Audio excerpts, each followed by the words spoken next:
I I learned about the trafficking of boys from them and what extent it happens and how long it's happened. Bob was trafficked, but he was trafficked in the 70s. So 70s and 80s. So um trafficking the boys is nothing new. It's happened for centuries. So, but I don't think anybody realizes to what extent unless you actually look to see what to what extent, right? So, and I everything you see online, everything you hear basically is on how many girls are trafficked and how to help girls who are trafficked. So I felt a need, I felt a pull to document the stories and how boys become trafficked and how they fall into that to being a victim of trafficking, um, sex, labor, all of the above. Most of the boys I've talked to have been sex trafficked because that's what Bob's House of Hope in the Dallas area works with is sex trafficked boys. They have a waiting list. They have 5 beds and they have a waiting list. And heaven forbid that you be an outlier of either gender, LGBTQ, because there's really not a place for you then. So my goal was to raise awareness around the boys and those outliers, those basically what most people call nonconformist. I just call them human. They just don't fit into the box that we want to put them in. And raise awareness and give a film that can educate people and educate those who have firsthand dealings with people. The Ms. Texas Show is a voice of hope for victims, survivors, advocates, and community leaders against gender-based violence to share their stories and resources. We began showcasing life in Texas. Today we are impacting lives not only in Texas, but also around the world. Under our segment Military Time, we run this segment in partnership with the National Veterans Chamber of Commerce. We invite military and veterans who have overcome traumatic events to share their experiences during and after their military service. Under our beauty segment, we invite fellow pageant winners and contestants, artists, musicians, actors, models, and dancers, and last but not least, our survivor leaders from family violence, sex trafficking, sexual assault, stalking, and other traumatic events who are ambassadors for these causes to share their lives and the impact they have made. To become a guest on our show, email us at MsUSATexas@gmail.com. If you would like to support victims and survivors of gender-based violence, make a tax-deductible donation to Hope Picks Global at www.hopeyxglobal.org. Hello everyone, welcome to another episode of the Ms. Texas Show. I am your host, Malinda Baum. Today we have a very special guest, Malinda Baum. And she is the director, and I'm gonna introduce her a little bit and let her tell her story. So Melinda's passion for social issues and storytelling is evident in her diverse background within the film industry. As a key production assistant, first assistant camera, assistant director, camera operator, and director, she brings a wealth of experience of each project she works on. But it's on set where Malinda truly comes alive, using her skills to make important issues stand out on screen. And her talents don't stop there. Malinda also is an award-winning photographer who has her short film screened at the SXSW's community showing. From her documentary short, While the City Sleeps, to the narrative Life's Student, she consistently demonstrates her creative excellence in capturing the world around her. Keeping an eye on Malinda, her artistic vision and dedication to social justice make her a filmmaker to watch. And I'm definitely watching your show, and I can't wait for your documentary, which we will talk about later. So tell us more about yourself and how you, started working from being a filmmaker, and you still are, but working to help with the social justice and on the cause that you're doing. Thanks for having me, Eileen. Well, I come from a background of social justice to begin with. Prior to filmmaking, I was a firefighter, paramedic in the Dallas area. So helping people is kind of in my blood. Once I semi-retired or sort of retired from firefighting, I decided that I needed to find a way to help people still and put skills to use that I've had. I started photography in high school, so I went back to my love of capturing images and finding a way to help people through that. It started with photographing homeless people and trying to help bring awareness to homelessness. And then I realized how much that intersected with human trafficking in that issue. And then my guilt sort of crept in as I realized how many people I probably ran on as a firefighter who were victims of human trafficking, both male and female. And yet I did nothing because I didn't know what to do. I wasn't aware. We had no training around that. So that took me into my current project of working on a human trafficking documentary centered around boys. Most people realize that girls are trafficked and they see that. So, and they hear about that, but everybody I've talked to had no clue how much boys are trafficked as well.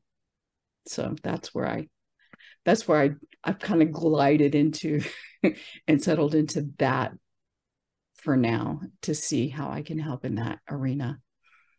Well, thank you, Malinda, for the work that you do and for shining, unfortunately, the light on, something that's dark for boys, and especially our stigma, like, I talk about cultural stigma when it comes to like different ethnicity groups, not just Asians, but underrepresented communities. But the stigma for men, it's around the world. Men and boys, they're not, supposed to talk about it. So can you tell us how bad it is to our audience who doesn't know about the situation? In Texas alone, one of the statistics you'll find online is that 313,000 youth are trafficked every year. Of that, the current statistic is 48% of them are male. That's a huge number of trafficked youth that have no services, basically, in the United States. There's only 3 safe houses that I've located, which is a total of about 30 beds for more than 100,000 boys just in Texas. And those 3 safe houses, one of them's in Texas and the other 2 are in different states. So even if they do self-recognize and do look for help, there's really no place for them to go right now. That's part of the issue as well, is that we need more services. In Austin, you can find 5 or 6 safe houses for girls in Austin alone. So the numbers are so diverse and so offset that we have to do better for our boys. You raised such a valid point of, okay, so one is like recognizing the problem, and the other thing is like, how do we solve the problem? And for those of you who doesn't know, that I am a survivor myself, and I have gone through homelessness, so it's something that's close to my heart, Malinda. And even though it's until very recently that I started to talk openly, because I still had my pride, and I'm like, you know what, if I can avoid talking about it, I will. But I don't mind sharing with you the shortage of the shelters, even for the women's shelter. So, for example, like the shelter that I stayed at, it was four women in one bedroom with two bunker beds, so four beds. So that's we share one room, and then 8 people share one bathroom, and 16 people share one kitchen, and that's like how scarce the space is. And we all know, like, as you mentioned, like there's such a shortage for like the shelter overall, let alone like those for men and boys, and there's like definitely like a huge shortage. So in your mind, like, if like resource or anything, money is not the issue, what would you like to see to be the change? I would like to see shelters at least in every major city. And long term, because healing doesn't happen in 30 days, healing happens in a matter of years before they're able to, because most of the boys who are trafficked have been trafficked from such an age that they don't have any life skills. They have street skills. They can survive on the street because they've had to. But life skills like a bank account, knowing how to interact with other people, those are skills that have to be taught still. And it doesn't happen in a matter of 30 days. So it has to be a long-term type of solution with therapy to help them get through and understand what happened to them and get past that trauma. Because even a lot of the girls' shelters are not long-term. They're very short-term based. So we take broken people, and I hate to use the word broken because they're all perfectly good people. They're just emotionally broken at the moment, and heal them. But we don't heal them. We just put them back out in the system and expect them to figure out how to live for themselves. And unfortunately, often they'll end up back on the street because they don't have those skills. So we need long-term solutions. Ideally, we need to stop it before it even starts. So if we can get the education in those hands of those people who see these at-risk youth daily, firefighters, paramedics, teachers first, so that they don't end up in that place first, then we can hopefully short circuit that entire system. But that's a huge undertaking, and that's part of what I'm hoping the documentary can do, is help with the education so that they know what to look for before they get to a trafficker and fall into the hands of that trafficking system. It's such a heavy topic, right? You talk about, yeah, those, I hate to call them victims, but those who are still going through that, they are victims, very unfortunately. And I want to share the light that there is hope and healing, because I have been there and I have come out of it, and we're here to help. There is not enough help, and we're working very hard to do that. So bear with us on working on that. But what you talked about, say, okay, resources, if it's not a problem, what would you like, the legislators, the lawmakers, and the program makers, what they like to hear, they should hear.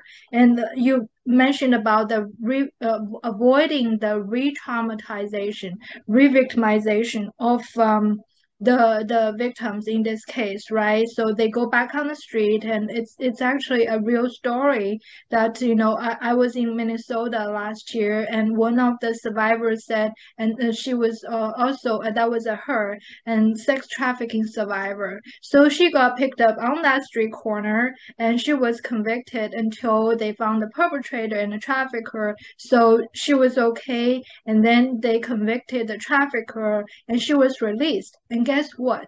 They dropped her right back on the corner where they picked her up.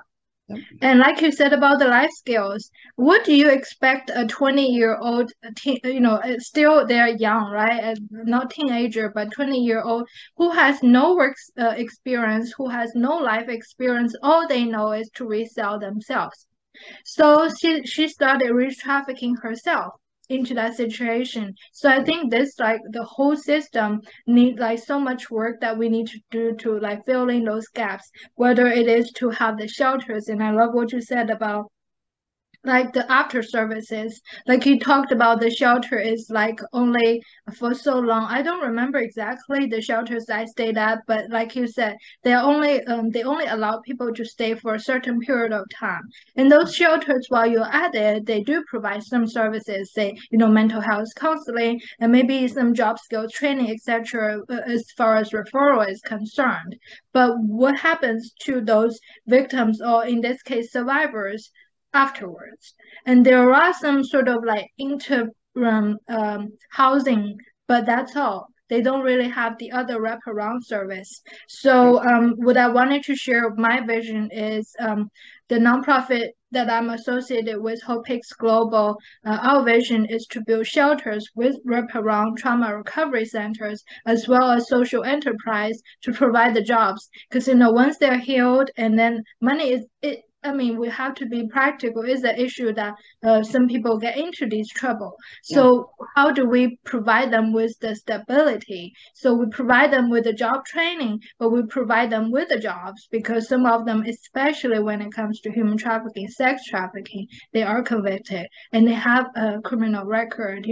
In different states, it's different. Many, frontliners and advocates are advocating for decriminalization for prostitution and victims of sex trafficking, and hold more accountability for the perpetrators. But there's a lot of work that has to be done in many other states as well. So, this is so important what you said, and I also wanted to ask from your perspective, which I haven't worked with anyone who is a paramedic, who firefighters, and you've mentioned, like, you wish you had known that human trafficking existed, you would have helped so many people. So, like, for the firefighters, for the paramedics that are listening now, what would you tell them to do? Like, if you can tell your younger self back then, what would you do? What would you tell them to do? Keep their eyes open. And if you suspect that something's not right, it's probably not right. And make those phone calls. We're trained to make the calls for the elderly and elderly abuse. We had that training. We had the training and we had those numbers at hand. But educate yourself on what human trafficking looks like in both circumstances. Men and women, boys and girls. Just because somebody was beat up doesn't mean that they're not a victim. It's quite possible that they are. And keep your eyes open. Be willing to make those phone calls, because you can save some money. It just takes awareness first. So that's the biggest part first. And once you have that training, and then get involved with your neighborhoods, know where trafficking could possibly be happening. Those houses that you think are a drug house are probably brothels as well. So pay attention to what's going on around you. And the homeless kid that you think is just a troublemaker probably isn't just a troublemaker. He's probably in trouble. Totally. That goes back to the intersection you talked about. Homelessness is just like sort of like one of the end results, and some people might have different forms, maybe alcohol, drug abuse, or other forms. And in the unfortunate case, some people might have even committed suicide. But this makes so much sense. Like, you need to keep your eyes open. I mean, really, all it takes is for you to be more alert of your surroundings, and call the hotline. And we'll put the hotline numbers in the comment section. This way you'll be able to refer to, and when you need to make the phone calls. And remember that, like Malinda said, you can save people's lives when you do that. Now, you also mentioned something about the lack of training. I know that nowadays, like more and more, like I said, it's constantly being improved. So more industries, more professionals are being required to have the training on human trafficking. For instance, the hotel business, like doctors. So, in your knowledge, do you know, like, firefighters, do they need to uh, go through those trainings now? And if not, would you tell, the chiefs of the firefighter departments to see what they should do to make this improvement, because I think this is really like a system change. Yeah, currently firefighters are not required. Just recently, paramedics have been started to be required. In Texas, most firefighters are paramedics, but not all. And that doesn't include any volunteer firefighters for sure, because they're not required. They're only required to be EMT basics. So I really think that the chiefs, not only for the safety of their communities, but for the safety of their firefighters, because if they walk into a trafficking scenario, they're at risk if they're going to try and take that trafficked victim away without realizing what's going on, right? Traffickers don't like to have their property taken. They don't like to have their property interfered with. That's why they'll do all the speaking. So for both safety, I think being trained on trafficking and what to look for and how they can help without jeopardizing either person, the firefighter or the victim, is very important that happens. Because making that phone call later and letting the task force that are trained to handle that is a much better scenario than the firefighter trying to do it and ending up in some kind of trouble. Yeah, like you said, it's all about the prevention. If we can know it, even though, Yeah. in that case, as firefighters, there might have been a fire. And even for me, like I work in the criminal justice system, and I look back, say, you know what, and coincidentally, you talk about fire. So it was brought to our attention because of the fire for illegal aliens. And in that case, that was labor trafficking. But back then, we didn't know that was labor trafficking. We just know that there were illegal aliens, and we didn't know that until the place got fire. And so, like, there are so many signs to look out for. So, you talked about, to keep your eyes open and about the violence. So, what would you see, and what are the signs that they should, look out for? They should look for victims who have multiple signs of bruising, different stages, branding, tattoos, those kind of things. They should look for victims who are unwilling to discuss where they live, where they came from, don't have any identification. If there's somebody nearby who won't allow that victim to talk, odds are that's their trafficker. If their trafficker's nearby, they're going to do all the talking for them. If you run on someone frequently who has been abused, those kind of signs, chances are they're also a trafficking victim. There was a story, well, we made calls on one specific person frequently who probably he's probably trafficking himself to survive, but a trafficking victim nonetheless. But he would run out of his medication. So we ended up running on him for that because he had epilepsy. So finding help for those kind of persons. There's a story out of the area where I'm at where a son was trafficking his mother out of her nursing home. So the nurses should have been able to see that kind of activity happening. So those kind of things are the biggest points to look for.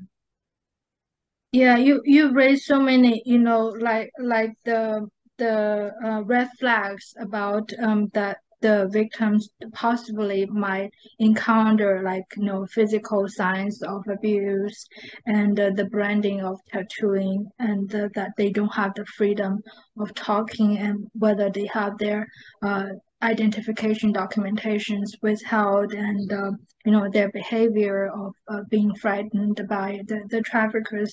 These are all like so many important signs, and thank you for sharing that. It's heartbreaking to hear, like, someone is trafficking, like you said, their mother out of a nursing home. And I heard the story, and that's what I often used. A mother was trafficking her own baby daughter, a little baby daughter, 2 years old, baby daughter for sex trafficking. I mean, we're not even like talking about humanity now anymore. This is like I'm just speechless, and I think that there's so much that we need to do. And regardless, if you know they might be your neighbor, they might be your relative, and like Malinda says, it doesn't just happen to women and girls; it happens to men and boys. Um, what would you tell people, like, you know, because we now have realized, thank you for your education, about men and boys can be victims too, and there are some of the advocates and very few that are, you know, out speaking and sharing their experience and knowledge, and I'm sure there are more, like you said, 48%. So they need to come out. But what would you tell those people, the survivors and or victims who are still going through that are listening? What would you tell them now? Don't be afraid to ask for help. There are people who want to help, and we will find a way to get you the services you need. Through whatever contacts I have, through whatever contacts Eileen has, we'll find some place for you to go. It's possible to get out. Healing can happen. I've talked to several boys who've gotten out and are working their way through the program and finding a new life, getting off the drugs that their traffickers fed them, and getting the law enforcement help that they need to help clear up so that they can have a life afterwards. Because, like you said, often they have a criminal record of some sort, so it makes it difficult for them to have a free life that everybody else experiences. So finding that, don't be afraid to ask somebody for help. If you can't ask somebody near you for help, call the hotline yourself. Get help through the hotline. Thank you. Thank you, Melinda. Yeah, the hotline is a great resource that, you know, they will find where, according to where you are located, and find the local resources. And that's a great resource for you to help, find the help from. And like Melinda said, there is life afterwards. And that, you know, the sooner you can get out of that situation, the sooner you can start over. And from my own experience, the grass is greener on the other side. And even though you don't see it, and the way I look at it is, so many times I fell down and I have bruises and blood, and then I just come back up, wipe my blood and wipe my tears and keep going. That's only because you're very close to victory, and so just keep doing that. You know, so now I know this is such a heavy topic, and I feel really sad that we have to talk about this, but you know, we haven't talked much about the exciting part of your movie career and the things like, you know, your documentaries. So I would love to learn more about your you know, the movies that, you know, we talked about in your intro, a few of the movies and or the shorts and the documentaries. Tell us a little bit of those documentaries, what you have done, and later on I'll ask you more about the Boys 2 documentary. While the City Sleeps was filmed during a week time, between the hours of 8 p.m. and 8 a.m. in Austin. And basically I walked the streets and found interesting things to video. Sadly, a lot of it is the homeless people on the street, and then some construction and a few different things that happens while we all lay our heads down on a nice comfy pillow in bed. What happens downtown? What happens in your local city? Do you even know what's going on in your city at night? Chances are most people don't. Most people aren't out between those hours during the week, especially maybe on the weekend. So just exploring what goes on during the middle of the night in the city, what other people have to grapple with during that time frame. That's what that one was about. It was an interesting week of finding for me, even to see what all was going on. It's interesting to watch. I've never well I've been to Austin many times, and as you know, because it's the state capital, so it's mostly for business. But I do know that Austin is famous for its bats, and that's all I Yeah. know. The bat tour. Even though I'm like, what if it can bite me and it has rabies? So I never really joined the bat tour. Um, so it's so nice that you give the viewers a different angle of what it looks like. I can only speak about Houston, where I come from. I know when the lights shut down, and very sadly, especially in downtown, there's a lot of homeless people as well. So, it's helpful for people to see what is going on around us and, how can we help and everything. Yeah. Yeah. So tell us about your other documentary, other film. The other film, Life Student, is based on a story of a man who I met downtown Austin who was homeless. Walked past him as he was sitting there with a college student with books between them. I thought, well, that's interesting. I wonder what's going on. So later on, I found him again and started talking to him. And he was getting tutored by the college student in math because he wanted to take his GED at 68, I think he was at the time. He wanted to get his GED because he wanted to write a book about life. Wow. And he didn't think anybody would be interested because he didn't have a high school diploma. So that was that story. It was just the story between, I found it very touching that a college student would take their time out to help a homeless man study for his GED. It is very touching. So those films, are they available like for our viewers to see? They're up on YouTube. I can send you the links to them if you want them. Yes, please, But and they we are up will on YouTube. comment below so you'll be able to see those links. And I'm curious about the life student. So did he end up writing the book? Did you get a chance to follow up with him? Sadly, like most homeless people, he's hard to find. Yeah.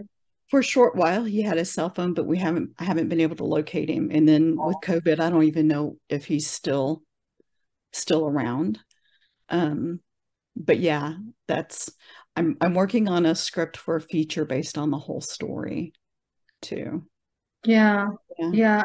I I I I hope you can find him, and I hope he's okay. But I know um so many folks didn't survive COVID, unfortunately, and even the vaccines, like, when the boosters and vaccines they came out, and a lot of the friends I know, sometimes I think it's probably the family genes, like some of them, like a lot of their family members didn't survive. So I hope. I think it would be really inspiring to learn about his spirit and what the book is about and Yeah. everything. I'd love Yeah, to find him, but I haven't had any success yet. right, And it's been right. a few years now. So I don't know if I'll ever find him again. Yeah, I understand. I understand. But well, at least you have, start building the legend about him of what he's doing to inspire more people just because this is where you are. You don't have to let that define yourself, define your life, and it's not like a label. So that's great. Well, now I'm afraid I have to talk about the heavy topic. You showed me your t-shirt and you showed me your mug. Can you show us again? There's the Love Malinda to tell you more about this project. a little over a year ago, I was introduced to a man named Bob Williams, who happens to run one of the shelters for boys. And I I learned about the trafficking of boys from them and to what extent it happens and how long it's happened. Bob was trafficked, but he was trafficked in the 70s. So 70s and 80s. So trafficking of boys is nothing new. It's happened for centuries. So, but I don't think anybody realizes to what extent unless you actually look to see to what extent, right? So And everything you see online, everything you hear basically is on how many girls are trafficked and how to help girls who are trafficked. So I felt a need, I felt a pull to document the stories and how boys become trafficked and how they fall into that, to being a victim of trafficking, sex, labor, all of the above. Most of the boys I've talked to have been sex trafficked, because that's what Bob's House of Hope in the Dallas area works with, is sex trafficked boys. They have a waiting list. They have 5 beds and they have a waiting list. And heaven forbid that you be an outlier of either gender, LGBTQ, because there's really not a place for you then. So my goal was to raise awareness around the boys and those outliers, those basically what most people call nonconformist. I just call them human. They just don't fit into the box that we want to put them in. And raise awareness and give a film that can educate people and educate those who have firsthand dealings with people, teachers, firefighters, medics, ER staff, on what trafficking is and what they should look at and how these boys end up there and how these others end up there. They don't choose that life. They fall into that life one way or another. One of the boys was sold into trafficking by his own father. And that happens more frequently than not, that family members traffic their own kids, or somebody that they should trust, be able to trust, is trafficking them. So that's where Boys 2 is going, is to look at how that happens and to break down the myths and the silence around it. So, you talked about the importance about raising the awareness about boys and men can also be victims of trafficking.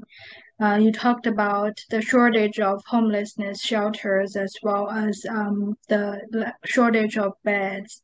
What do you hope that, this documentary, you talked about trying to reveal the myth. What do you hope to who do you hope to reach, and what do you hope to achieve with this documentary? I'm hoping to reach legislators, for one, so that they will start funding some sort of shelter recovery system for these poor victims who have no place to go currently. I'm looking to reach teachers, medical staff, firefighters, police officers, so that they know what it looks like and what to look for to help them, and hopefully decriminalize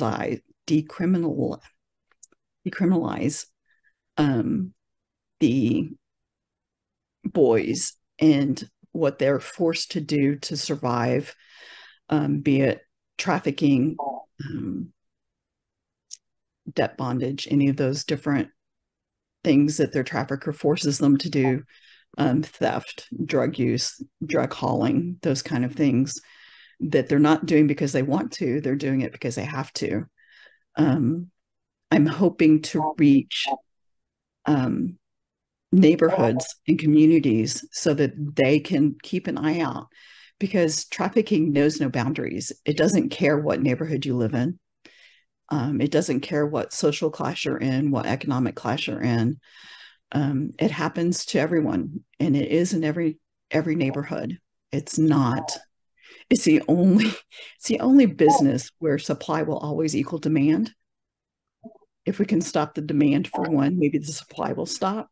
If we can teach people what to look for in the supply chain, maybe we can stop the supply, and hopefully the demand will stop because there is no supply. So it's that balance of getting different places to realize what's going on. That's right. The supply and demand is kind of like we have to think it as a business, and you can sell. The human trafficking has bypassed, drugs, and it soon will bypass firearms. And the only reason that they can do that in terms of profit is whatever the profit it might be, as much as high as it might be for those I have mentioned, they cannot bypass. You can resell a person. You can sell the drug once, you can sell the weapon once, but you cannot sell them multiple times. But people you can. And that's how and what they think as a business person. And the only way to demolish that is that we have to think like them. And that's what Malinda is saying. I really commend you for your vision and the work that you're doing. I think it is so important now that we, like I mentioned before people don't know about human trafficking, and now people know about human trafficking, and now they know about sex trafficking. So, but they don't know like men and boys can be trafficked. So you're raising the awareness, but not just raising the awareness. You're trying to say, okay, this is what I propose, and this is how the problem can be solved. I cannot wait for the documentary to be ready. Can you tell us, like, where our audience can find you, where you plan to have this documentary aired, and when it's gonna come out? My goal is next January for it to be done. So it would air during Human Trafficking Awareness Month. My goal is first to do private screenings and festival runs to try and get it in the major areas to be seen. And then hopefully a PBS broadcast would be wonderful. But educational is my main goal, to get it in front of as many of those main firsthand people as I can, so that that can happen in fire departments and fire academies and medic schools, and teaching, and make it mandatory for them to have to watch something that trains them on how to look at trafficking, and to look at it in a different light than, oh, this is just another hoe, so to speak. Because that's not, I don't know anybody that woke up any day and said, I want to sell my body. That's my goal in life. I don't know anybody who did that. So I agree. I can't wait for that to air. And one of the many things that I think our audience can help is, to help you raise the awareness. I think to help getting the message out. So how can they find you, and how can they, help share the message? they can find me at my website, www.boys2themovie.com. They can contact me through there. They can help fund the film through there.